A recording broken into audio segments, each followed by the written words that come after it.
This is a bad model. It has bad topology and really janky shading. But there is something special about it. If we switch over to solid view, we can finally see that it's just a flat plane. That's because this geometry, with some rudimentary table and chairs, is actually modeled using shaders. And all we have to start out with is a simple plane with just a subdivision surface modifier. And that's really all we need to start modeling things using shaders. So let's take a look at this plane's shaders. Let's start out with how I made this simple overhanging desk. I'm really just making this mound of geometry. I did that by making this simple procedural gradient, which I can change on the fly, adding it to the Z component, making it blue, and using a cycles feature to actually displace the geometry. This technique is called vector displacement, and it allows us to move any vertices along any vector, basically in any direction. And of course, we can always change the initial gradient, giving us a different shape. I then scale the top of this box to basically flatten it out. In vector displacement, we can make any kind of overhang, which is obviously impossible using just normal or bump mapping.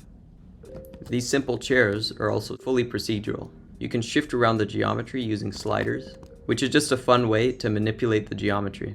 This of course lets us use math operations like the absolute node to do some cool things to the vector displacement mask. We can double the number of chairs or remove them entirely. And we can always change the interpolation displacement masks using the float curve node. This could be used to create some kind of ribbon if you like. But here's one of my favorite projects involving vector displacement. I started out with the subdivided plane and used gradients to create this traffic cone. It's super easy to make effects like this if you already understand how to manipulate values in shader nodes. All you have to use is cycles with the experimental feature set, which allows you to use adaptive subdivision and set a shader setting from bump to displacement only.